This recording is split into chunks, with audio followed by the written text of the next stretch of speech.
आवश्यक सूचना। इस वीडियो में जो भी प्रश्न बताएंगे उन्हें जल्दी से नोट कर लो, क्योंकि यह वीडियो कभी भी डिलीट हो सकती है। हेलो दोस्तों, स्वागत है आपका अपने YouTube channel study point with संस्कार में। तो जैसा कि आप यहाँ पर देख पा रहे हैं, मेरे पास आज जो है कक्षा 9वीं परीक्षा 2021-22 सामाजिक विज्ञान सोशल साइंस का सेट ही 100% जो आपका रियल पेपर आ चुका है।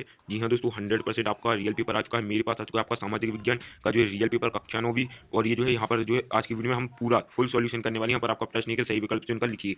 तो ये जो हमने सभी आपके बस टू नेक्स्ट प्रश्न कर लिए थे। तो पिछली वीडियो में जो हमने आपको जो है सभी बस टू नेक्स्ट प्रश्न बता दिए थे। वीडियो की जो लिंक है वो डिस्क्रिप्शन में आप जाकर तुरंत देख लीजिए। आज की वीडियो में जो हम आपके जो है सभी जो है आपके 2 अंक के प्रश्न क्रमांक 6 से 15 तक जो है सभी 2 अंक के प्रश्न करने वाले हैं। तो सबसे पहले तो आप क्या करिए वीडियो को लाइक कर दीजिए, चैनल को सब्सक्राइब कर दें, क्योंकि कक्षा 9वीं परीक्षा 2021-22 सामाजिक विज्ञान का रियल पेपर और ये आपका सेट ABCDEF सभी सेटों में एक जैसे जो है आपके ये प्रश्न आने वाले हैं। और आप लोग जो है विज्ञान का पेपर मिला लीजिए, विज्ञान का पेपर मिला लीजिए। हमने जो क्वेश्चन बताए थे सेम टू सेम वही क्वेश्चन आपको जो है पेपर में देखने को मिलेंगे। आप देख लीजिए उनको। और ये जो है जो प्रश्न मैं आपको बताने वाला हूँ, अगर आपने इनको याद नहीं किया तो आप पछताओगे पेपर में। जब आप पेपर देने जाओगे 4 अप्रैल को, आपको यही पेपर जो है देखने को मिलने वाला है। तो यहाँ पर प्रश्न 6वां है आपका जो है, यहाँ पर प्रश्न 5वां जो आपका था सत्यासत्य लिखिए। फिर इसके बाद जो आपका प्रश्न 6 2 अंक का है, गंगा अपवाह तंत्र की 2 नदियाँ समझाइए। तो सबसे पहले गंगा की प्रमुख धारा भागीरथी एवं गंगोत्री है, जो हिमानी से निकलती है और देवप्रयाग से मिलती है। इसके अपवाह तंत्र की प्रमुख नदियाँ जो है यमुना है, घाघरा है, गंडक है और कोसी है। फिर इसके बाद के जो है यमुना नदी, यहाँ पर जो है गंगा की प्रमुख धारा जो है, यहाँ पर गंगा अपवाह तंत्र की 2 नदियाँ समझानी थी। तो यहाँ पर पहली हमने जो है भागीरथी समझाई, फिर दूसरा जो है यमुना समझाना है हमें। यमुना नदी जो है हिमालय की यमुनोत्री हिमानी से निकलती है, यह इलाहाबाद में गंगा से मिल जाती है। यमुना नदी जो है हिमालय की यमुनोत्री हिमानी से निकलती है और यह जो है इलाहाबाद में गंगा से मिल जाती है। घाघरा, गंडक, कोसी, नेपाल, हिमालय से निकलती हैं। इसके कारण जो है उत्तरी मैदान की कुछ हिस्सों में बाढ़ आ जाती है, जिससे जो है जनधन की हानि होती है। ये जो है जो प्रश्न 6वां ये जो है काफ़ी बड़ा हो गया है। तो आप जो है इसको अच्छे से समझ लीजिए। तो आप इसको जो और छोटा करके लिख सकते हैं। तो आप इसको इनको जो याद कर लीजिए। इसके बाद के जो सभी प्रश्न हैं वो छोटे-छोटे हैं, तो आप उनको आराम से याद कर सकते हो। फिर पश्चिम बंगाल का सूख किस नदी को कहा जाता है और क्यों? तो देखिए दामोदर नदी को पश्चिम बंगाल का जो है सूख कहा जाता है। तो दामोदर नदी को जो पश्चिम बंगाल का यहाँ पर पश्चिम बंगाल का सूख कहा जाता है, क्योंकि प्रतिवर्ष नदी में बाढ़ आ जाती है। क्योंकि प्रतिवर्ष जो है दामोदर नदी में बाढ़ आती है और इससे अपार जनधन की हानि होती है, इसलिए जो है इसे पश्चिम बंगाल का सूख कहा जाता है। इसकी जो है आपको इसके बाद का जो प्रश्न है फिर वो है प्रश्न 7वां, प्रवासी पक्षी से क्या आशय है? भारत में आने वाली प्रवासी पक्षियों के बारे में लिखिए। तो यहाँ पर हो जाएगा उत्तर हो जाएगा उत्तरी एशिया से भारत में अल्पकाल के लिए आने वाली पक्षियों को प्रवासी पक्षी कहा जाता है। मतलब जो उत्तरी एशिया होता है उसमें उससे जो है भारत में जो अल्पकाल मतलब कि कम समय के लिए आने वाले पक्षियों को जो है प्रवासी पक्षी कहा जाता है। जिस स्थान पर मरुभूमि समुद्र से मिलती है, मतलब जो जिस स्थान पर जो मरुभूमि समुद्र से मिलती है वहाँ लाल सुंदर कलमी वाली फ्लेमिंगो हजारों संख्या में आते हैं। मतलब कि जो जो स्थान पर जहाँ मरुभूमि और समुद्र, ऐसा स्थान जहाँ मरुभूमि और समुद्र मिलते हैं, वहाँ लाल सुंदर कलमी वाले फ्लेमिंगो जो एक पक्षी प्रवासी पक्षी हैं वो हजारों की संख्या में आते हैं। फिर जो है अथवा है, भारत वन्य प्राणियों की दृष्टि से धनी है, स्पष्ट कीजिए। तो यहाँ पर हमें बताना है कि जो भारत है उसमें जो वन्य प्राणी हैं उससे जो है भारत जो है धनी है, ये हमें जो है स्पष्ट करना है। तो उत्तर हो जाएगा भारत विभिन्न प्रकार के प्राणी संपत्ति से धनी है। यहाँ जीवों की लगभग 90,000 प्रजातियाँ मिलती हैं। देश में लगभग 2,000 से अधिक पक्षियों की प्रजातियाँ पाई जाती हैं। मतलब जो भारत देश है, हमारे जो भारत देश में जो है जो प्राणी वन्य प्राणी की संपत्ति से जो धनी है, क्यों है? क्योंकि हमारे जो भारत देश है यहाँ पर जीवों की कितनी प्रजातियां पाई जाती हैं? 90,000 प्रजातियां मिलती हैं, पाई जाती हैं। देश में जो है लगभग 2,000 से अधिक जो है पक्षियों की प्रजातियां पाई जाती हैं। फिर इसके बाद जो प्रश्न 8वां है, जनगणना किसे कहते हैं? तो देखिए यहाँ पर किसी देश अथवा किसी क्षेत्र में लोगों के बारे में विधिवत रूप से सूचना प्राप्त करना है एवं उसे रिकॉर्ड करना ही जनगणना कहलाती है। मतलब जब कोई देश या कोई क्षेत्र होता है तो उसमें जो लोगों के बारे में जो है विधिवत लोगों के बारे में विधिवत रूप से सूचना प्राप्त करना जो है एवं उसे रिकॉर्ड करना क्या होता है? जनगणना कहलाती है। मतलब जो है आप किसी जो जनगणना में क्या होता है को ये देश या फिर जो है क्षेत्र में जाते हैं, कोई क्षेत्र में जाते हैं, फिर उनके लोगों के घर में जाते हैं, उनके बारे में जो है विधिवत जो है रूप से सूचना प्राप्त करते हैं एवं उसे जो है रिकॉर्ड करते हैं। इसे क्या कहते हैं? जनगणना कहते हैं। फिर जो है अथवा है, पूर्वी राज्यों में जनसंख्या घनत्व न्यून क्यों होता है? इसके 2 कारण लिखिए। तो यहाँ पर सबसे पहले मैं आपको एक जो है एक बात बताना चाहता हूँ कि ये जो है यहाँ पर जो है आपके सबसे पहले ये देखिए, यहाँ पर जो आपका प्रश्न 8वां है और यहाँ पर प्रश्न 8 आपका जो है अथवा है। हम आपको दोनों क्यों बता रहे हैं? क्योंकि ये जो है सेट ए है, सेट ए का पेपर है और इसकी जो प्रश्न 8वां है और 8वीं का जो अथवा है, इन दोनों में से कोई एक प्रश्न 8वीं का, इन दोनों में से कोई एक, जो प्रश्न 8वां है, जनगणना किसे कहते हैं, या पूर्वी राज्यों में जनसंख्या घनत्व न्यून क्यों है। इन इसके दो कारण लिखिए। ये दो प्रश्न हैं जो कि एक 8वां है, इसका अथवा है। तो इन दोनों में से कोई एक आपका जो है सेट सी, सेट ए की जो है प्रश्न 8वां या उसका अथवा में से set B, set C, set D, set E, set F, set E, पूरे जितने सेट हैं उनमें से जो 8वां प्रश्न है, इन दोनों में से कोई एक आ सकता है। इसलिए आप जो है दोनों याद कर लीजिए, ताकि जो है आपका जो कोई भी सेट हो उसमें जो है इन दोनों में से कोई एक आ सकता है। इसलिए आप जो है दोनों को याद कर ले। ये जो है मैं जो प्रश्न बता रहा हूँ, ये आपकी set A B C D E F सारे सेटों में यही प्रश्न क्वेश्चन आने वाले हैं, तो आप इनको अच्छे से याद कर लें। ये जो जनगणना हमने आपको बता दी। फिर पूर्वी राज्यों में जनसंख्या घनत्व न्यून क्यों है, इसके दो कारण लिखिए। तो पूर्वी राज्यों का जनसंख्या घनत्व कम है क्योंकि यहाँ जो है पहाड़ी, कटे छटे एवं पथरीले भूभाग हैं। भूभाग है, पहला कारण ये हो गया। दूसरा कारण क्या है, कम वर्षा, कम उपजाऊ मिट्टी इन राज्यों की जनसंख्या घनत्व को प्रभावित करती हैं। तो ये जो है दो कारण हो चुके हैं। फिर इसके बाद का जो प्रश्न 9 है, कुलक शब्द को परिभाषित कीजिए। तो कुलक रूसी साम्राज्य तथा आरंभिक सोवियत संघ की समृद्ध भूपति थे। मतलब जो कुलक हैं वो रूसी साम्राज्य की जो है आरंभिक सोवियत संघ के समृद्ध जो है भूपति थे।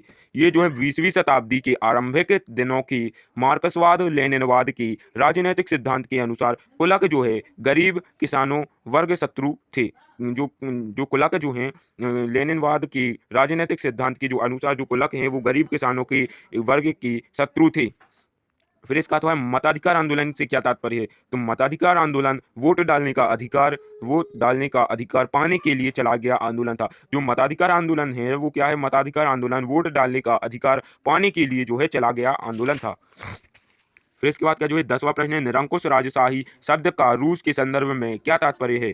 तो इसका उत्तर जाएगा निरंकुश राजशाही से तात्पर्य उस शासन व्यवस्था से है जहां शासन किसी एक व्यक्ति अथवा एक ही राजवंश के हाथ में होता है, जहां मुख्य शासनकर्ता जो कि राजा होता है वह ही शासन का मुख्य होता है। मतलब जो निरंकुश राजशाही शब्द का रूस के संदर्भ में जो तात्पर्य वो है, निरंकुश राजशाही से तात्पर्य उस शासन व्यवस्था से। कौन सी राज्य शासन व्यवस्था से, तो जहां पर शासन जो है एक व्यक्ति करता है अथवा जो एक ही राजवंश का होता है। मतलब वहां पर जो शासन करता है वह एक ही व्यक्ति करता है जो कि एक ही वंश से होता है। वो उसके हाथ में होता है और वह क्या कहलाता है, जहाँ का मुख्य राज्य शासन करता है जो कि वहां का राजा होता है, वह ही शासन का मुख्य होता है। फिर इसका जो अथवा कॉमिटर्न शब्द से क्या तात्पर्य है। तो यह कम्युनिस्ट पार्टियों की अंतर्राष्ट्रीय संस्था थी जिसका गठन सन 1929 में हुआ। यह शब्द कम्युनिस्ट इंटरनेशनल का संक्षिप्त रूप है। मतलब जो जो कि कॉमिटर्न शब्द से जो क्या तात्पर्य है, तो यह कम्युनिस्ट पार्टी की अंतर्राष्ट्रीय संस्था थी। ये जो कॉमिटर्न जो है यह क्या थी, तो कम्युनिस्ट पार्टी की अंतर्राष्ट्रीय संस्था थी जिसका गठन जो है सन 1929 में हुआ। यह शब्द कम्युनिस्ट इंटरनेशनल का संक्षिप्त रूप है। फिर प्रश्न 11वां है, झूम खेती पर टिप्पणी लिखिए। तो झूम खेती मतलब कृषि। तो ये जो है आप इसको अच्छे समझिए, ये आपको जल्दी याद हो सकता है। झूम कृषि एक जो है आदम प्रकार की कृषि है। झूम कृषि कैसी है, तो वो एक आदम प्रकार की कृषि है जिसमें पहले वृक्षों तथा वनस्पतियों को काटा जाता है। जिसमें क्या किया जाता है, तो सबसे पहले जो है वृक्षों एवं वनस्पति को काटकर उन्हें जला दिया जाता है। और जहाँ पर जलाया जाता है वृक्ष और वनस्पति को, उसको साफ की गई भूमि को पुराने उपकरणों से जुताई करके बीज बो दिए जाते हैं। मतलब झूम कृषि में क्या होता है, तो इसमें सबसे पहले वृक्षों एवं वनस्पतियों को काटकर उन्हें जला दिया जाता है और साफ की गई भूमि को पुराने उपकरणों से जुताई करके बीज बो दिए जाते हैं। फिर इसका अथवा है, अपराधी कबीले से क्या तात्पर्य है। तो नोमड एवं चरवाहा समुदाय के लोगों को अपराधी कबीले कहा जाता है जो कि लकड़ी चुराते थे। वन प्रबंधन द्वारा जो एवं चरवाहा समुदाय है, नोमड एवं चरवाहा समुदाय के लोग होते हैं, उन्हें जो है अपराधी कबीले कहा जाता है जो कि लकड़ी चुराते हैं। इन्हें अपराधी कबीले क्यों कहा जाता है, क्योंकि ये लकड़ी चुराते हैं। फिर वन प्रबंधन द्वारा लाए गए बदलावों के कारण अपराधी कबीले को लकड़ी काटने, पशु को चराने, शिकार एवं मछली पकड़ने से वंचित रह गए। तो जो वन प्रबंधन द्वारा जो लाए गए बदलाव थे उनके कारण क्या हुआ, अपराधी कबीले को लकड़ी काटने, पशुओं को चराने, शिकार एवं मछली पकड़ने के लिए इसे जो है वंचित रह गए। फिर यहाँ पर प्रश्न 12वां, संविधान क्या है। एक संविधान क्या है, तो उत्तर आएगा संविधान मूल सिद्धांतों का एक समुच्चय है। संविधान जो है वो मूल सिद्धांतों का एक समुच्चय है जिससे कोई राज्य या अन्य संगठन अभिशासित होते हैं। वह किसी संस्था को प्रचलित करने के लिए बना हुआ एक दस्तावेज है। यह प्रायः लिखित रूप में होता है। मतलब जो संविधान होता है वह मूल सिद्धांतों का एक समुच्चय है जिससे कोई भी राज्य या अन्य संगठन अभिशासित होते हैं। वह किसी संस्था को प्रचलित करने के लिए बना हुआ दस्तावेज है। यह प्रायः लिखित रूप में होता है। फिर इसका जो अथवा है वो है वयस्क मताधिकार क्या है। तो सार्वजनिक मताधिकार या सार्वजनिक वयस्क मताधिकार का अर्थ है बिना किसी भेदभाव की सभी व्यक्ति जिनकी उम्र 18 वर्ष या उससे अधिक हो उसे मत देने का अधिकार है। इसे ही जो है वयस्क मताधिकार कहते हैं। इसे जो है वयस्क मताधिकार कहते हैं। सार्वजनिक मताधिकार या सार्वजनिक वयस्क मताधिकार का अर्थ है बिना किसी भेदभाव की सभी व्यक्ति जिनकी उम्र 18 वर्ष या उससे अधिक हो उन्हें मत देने का अधिकार है। इसे ही जो है वयस्क मताधिकार कहते हैं। तो यहाँ पर जो है हम बीच में जो है यहाँ पर जो है कुछ लिखना भूल गए थे। यहाँ पर देखिए, तो यहाँ पर देखिए सार्वजनिक मताधिकार या सार्वजनिक वयस्क मताधिकार का अर्थ है बिना किसी भेदभाव के सभी व्यक्ति जिनकी उम्र 18 वर्ष या उससे अधिक हो। फिर इसके बाद देखिए यहाँ पर जो है हम कुछ यहाँ पर देखिए इसके बाद आएगा उन्हें मत देने का अधिकार है। इसे ही जो है वयस्क मताधिकार कहते हैं। तो यहाँ पर जो इसके पहले उसे वयस्क मताधिकार कहते हैं। इसके पहले जो है यहाँ पर आपको लिखना है, देखिए उन्हें मत देने का अधिकार है, उसे ही जो है वयस्क मताधिकार कहते हैं। तो देखिए यहाँ पर जो है यहाँ पर देखिए 18 वर्ष या उससे अधिक हो सभी व्यक्ति जिनकी उम्र 18 वर्ष या उससे अधिक हो उन्हें मत देने का अधिकार है, उसे ही वयस्क मताधिकार कहते हैं। तो इसके बीच में जो है यहाँ पर जो है इसके बीच में आपको ये लिखना है उन्हें मत देने का अधिकार है, इसे ही जो है वयस्क मताधिकार कहते हैं। फिर इसके बाद जो है 13वां प्रश्न है चुनाव अभियान क्या है।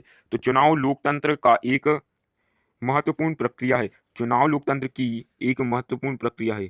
चुनाव लोकतंत्र की एक महत्वपूर्ण प्रक्रिया है जिसके द्वारा जनता अपने प्रतिनिधियों को चुनती है और चुनाव के द्वारा ही आधुनिक लोकतंत्रों के लोग विधायिका न्यायपालिका एवं कार्यपालिका के विभिन्न पदों पर आसीन होने के लिए व्यक्तियों को चुनते हैं। मतलब जो चुनाव होता है वो लोकतंत्र की एक महत्वपूर्ण प्रक्रिया है।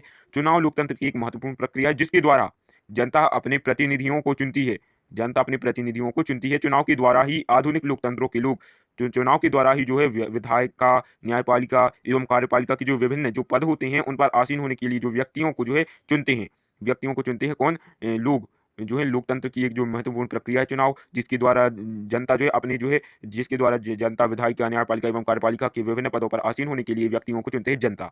ये जो है चुनाव के अभियान जो है चुनाव अभियान क्या है? तो चुनाव लोकतंत्र की एक महत्वपूर्ण प्रक्रिया है जिसके द्वारा जनता अपने प्रतिनिधि को चुनती है। चुनाव के द्वारा ही आधुनिक लोकतंत्र के लोग विधायिका न्यायपालिका एवं कार्यपालिका के विभिन्न पदों पर आसीन होने के लिए व्यक्ति को चुनते हैं।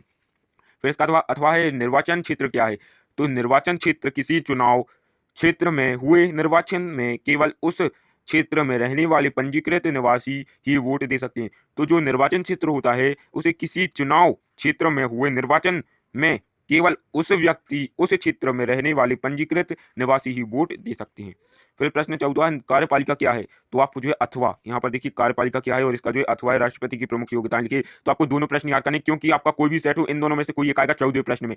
14वां प्रश्न जो है आपका कोई भी सेट हो ABCDEF कोई भी सेट हो वहां पर आपका जो प्रश्न 14 है उसमें या तो कार्यपालिका क्या है आएगा या तो राष्ट्रपति की प्रमुख योग्यता लिखी। इन दोनों में से कोई एक आएगा तो आप दोनों को याद कर लीजिए। तो आपका BCDEF कोई भी सेट हो उसमें जो इन दोनों में से कोई एक आएगा तो आपको दोनों याद कर लेने। और एक ही तो जो है हम एक आपका जो क्वेश्चन पेपर है वो सेट ए है वही हम बता रहे हैं। कार्यपालिका क्या है। तो कार्यपालिका सरकार का वह अंग होती है। कार्यपालिका क्या होती है? तो कार्यपालिका सरकार का वह अंग होती है जो राज्य के शासन का अधिकार रखती है और उसकी जिम्मेदारी उठाती है। मतलब कार्यपालिका जो होती है वह सरकार का एक अंग होती है जो राज्य के शासन का अधिकार रखती है, जो राज्य के शासन का जो अधिकार रखती है और उसकी जो जिम्मेदारी उठाती है। कौन उठाती है? कार्यपालिका। फिर अथवा राष्ट्रपति की प्रमुख योग्यताएं लिखिए। तो देखिए राष्ट्रपति की जो प्रमुख योग्यताएं हैं, भारत का राष्ट्रपति बनने के लिए जो है निम्न योग्यताएं होनी चाहिए। तो जो राष्ट्रपति के पद के लिए जो योग्यताएं हैं वो क्या है? भारत का नागरिक हो, ठीक है, लोकसभा का सदस्य होने के लिए ये योग्य हो, 35 वर्ष की आयु पूर्ण की हो या और जो है पागल या बैंक द्वारा दिवालिया घोषित नहीं होना चाहिए। ये जो है भारत के जो है राष्ट्रपति बनने के लिए जो है योग्यताएं होनी चाहिए। अगर आपकी एक भी योग्यता ना हो तो आप जो है भारत का राष्ट्रपति नहीं बन सकते। फिर प्रश्न 15वें से जो आपके 3 अंक के प्रश्न होने शुरू हो जाएंगे। यहाँ पर प्रश्न 15 से जो है 3 अंक के प्रश्न है। तो जो है हम आपको अगली वीडियो में प्रश्न 15 से जो है पूरे 3 और 4 अंक के प्रश्न अगली वीडियो में बताएंगे। आज की वीडियो में इतना ही। और चैनल को सब्सक्राइब करें, वही 100% लिख कर रख लीजिए। 100% मेरी गारंटी, आपका रियल पेपर यही है, 100% मेरी ये गारंटी। रात भर मेहनत करके जो है हम आपके लिए इतना सारा लिखिए, बस वीडियो को आपको क्या करना है, दिल से लाइक कर देना है। देखिए हम आपके लिए जो है कितना सारा क्वेश्चन आंसर लिखते रहे। और यहाँ पर देखिए, यहाँ पर आप लोगों के लिए 100% रियल पेपर कक्षा 9 वार्षिक परीक्षा 2022 हिंदी इंग्लिश सामाजिक विज्ञान social science set A, set B, set C, set E और सेट एफ, सभी सेट इसी वीडियो में जितने क्वेश्चन बताएगा सभी सेट में आएंगे। 100% मेरी ये गारंटी है। इस वीडियो को देखने के बाद आएंगे आपके 80 में से 80 अंक, 100% रियल पेपर। और अगर जो है यही पेपर आने वाला है, आपका जो गणित का जो हमने पेपर बताया था पूरा वही आया, अंग्रेजी का पेपर बताया पूरा वही आया, हिंदी का वही आया, विज्ञान का आप मिला लीजिए इन सभी चारों के चारों पेपर को, यही पेपर जो हमने आपको क्वेश्चन बताया वही पेपर में आए हैं। 100% गारंटी मेरी है, आपका यही पेपर आने वाला है। तो तुरंत याद कर लीजिए इन सभी प्रश्नों को, क्योंकि आप पछताओगे अगर आपने जो इन प्रश्नों को याद नहीं किया। 4 अप्रैल को जब आप पेपर देने जाओगे तो आपको यही प्रश्न देखने को मिलने वाले हैं। आज की वीडियो में इतना ही, चलते हैं। जय हिंद, जय भारत।